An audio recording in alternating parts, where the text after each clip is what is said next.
Once we get to Houston, maybe it will all make sense. Praying to the Father and calling for the cavalry. Look at all this water, and somehow not a drop to drink. Hurricane Ike devastated the Houston and Beaumont regions of southeast Texas. From prior experience with hurricanes Katrina and Rita, Fresenius executives knew they had to put a priority on taking care of clinical staff so they could immediately care for patients who require life-sustaining dialysis treatment. Unlike other businesses that can afford to wait several days to reopen, the company simply could not delay dialysis treatments. The lives of hundreds of patients were at stake. For that reason, Fresenius provided its employees in the Houston and Beaumont regions with the assistance and support that would allow them to remain in the community and be there for patients. Anybody can be captain of the ship in good weather, but in bad weather, it takes character and it takes commitment to your values in order to stay the course. I guess the lessons from Katrina and Rita were just incredible. Fresenius came through big time. I mean, I'm very proud to say that everything was thought of. Many of the nurses locally had actually left homes that had been damaged and without electricity, and they were here to take care of the patients.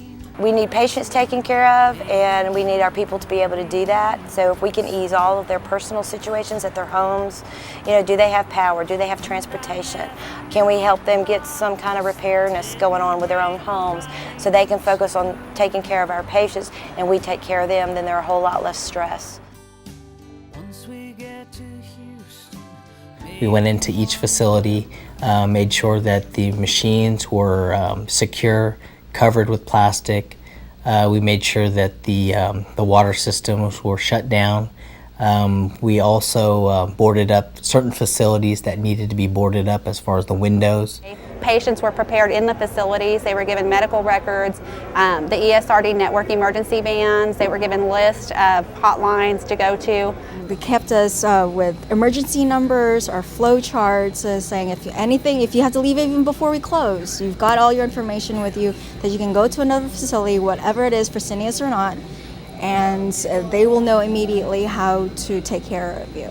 They've always done that since I've been here from day one, whether it's a fire or tornado or any kind of, flood or anything.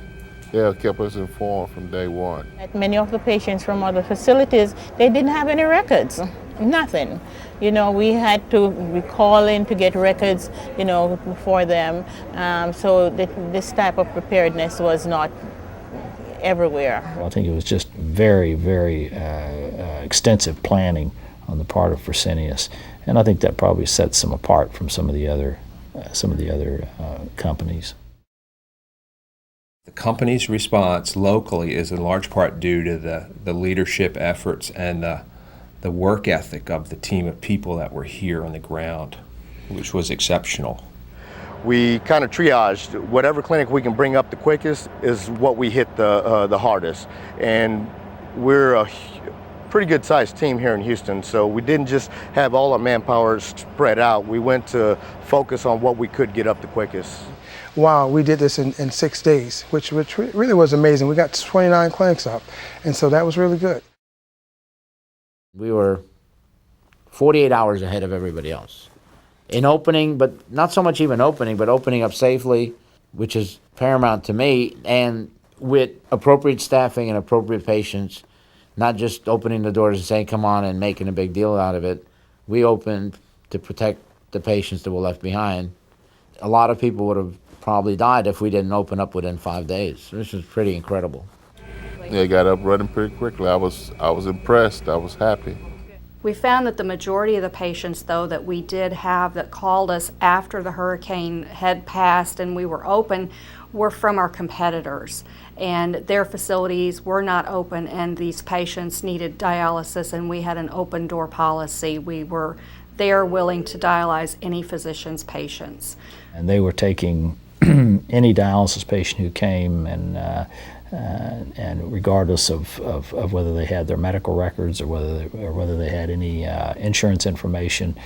So basically, everybody who came was dialyzed. Patients come first. We never stopped to think which patients this belonged to. I mean, we just knew that if they called us or they showed up at our doors and they needed treatment, we provided it to them the safest way that we know how. And they were merging in any extra patients that were coming in. But regardless if it was one of their regular patients, they were treating everybody the same, no favoritism or anything like that. But they did it in a very calming, very professional way. I've been places, so I know. It's just, for some reason, people that work for Fresenius just seem to be a little bit happier and just really compassionate people, so I love them. They came in with trailers, generators, non-perishable foods, security perimeters around the clinics. They immediately assisted staff members that didn't have electricity. They gave them generators. They gave them gas for generators. They provided food for anybody that was there and needed to be there. So they had a repair crew, and electricity was immediately brought in from Houston by generators, like a flatbed 18-wheeler with a generator. We unhooked from the city, hooked into this, and bam, we went. I was just blown away to see the support that Fresenius had. They send generators, they send water, they send food, they send gas for the employees to gas up their vehicles. They send staff down to help, because our staff was overworked. They work long hours trying to get all the patients dialyzed. It made it very easy for not just me, but also for my family, because I'm here at work while they're at home without power, and yet with the help of the generators, we were able to at least live comfortably until the power came back, and of course until the water came back. Some of our staff actually lost their homes. Their homes had 6 feet of water in them. No generator or ice or water is going to help if there's nowhere for them to stay. And so we created our own little city in the parking lot of one of our clinics so that the staff could stay there in those RVs that did not have homes to return to. I wasn't expecting it at all, and it was a huge help, especially when we needed it at that time, because we didn't know how we were going to work or where we were going to put what we did have left, and it was a big help. The staff appreciated it, and we appreciated them because they were there taking care of the patients right after the storm hit, and that was the least that we could do, was make sure that they had at least a place to live. They really do care for our well-being, that they just wanted to go up and running, even though they themselves don't have power. Also, same situation as we are, but they wanted to get here to work and start helping out, and that is just that's such compassion. We did receive a tremendous response from everyone in the Fresenius family. The nurses, PCTs, technicians from all over the country volunteered to come into Houston immediately. We've been flying staff in from all across the country, and they fly in here, they get a RV assignment, they get a facility assignment, and we carpool them out every morning, and we go pick them up in the afternoon and come in and feed them some good food, and we try to take care of everybody. We have care staff, nurses, PCTs, technical staff represented all across the nation. Pennsylvania, Michigan, California, Tennessee, the Carolinas, and the common story that you hear, it's an emotional bond. It's a family bond about helping out the patients. Everybody was actually working together. It's sometimes difficult to see that actually in a large company, but it's those times like that when everybody comes together, they work as a team, they support each other, and I think that's real good. No one is as prepared for emergencies as Fresenius, and no one's employees rise to the occasion, in my opinion, like the ones from Fresenius. There was no doubt about it, it was Ultra Care in action. We can beat them forever and ever. Or we can be heroes just for one day.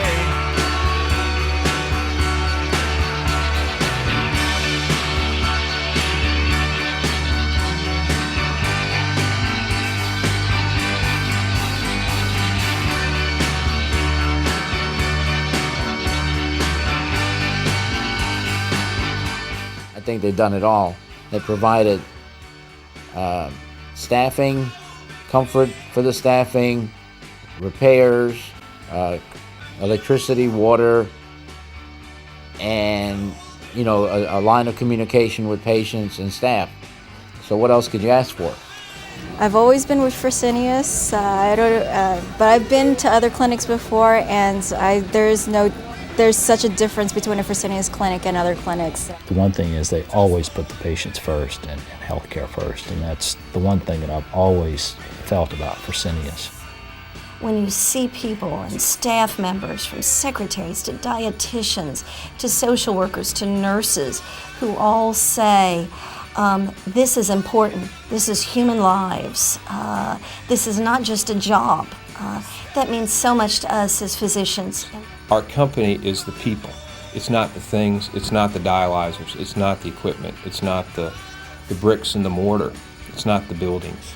It's the people that live in those buildings, work in those buildings, and have shown now through their commitment in response to this hurricane what they're all about.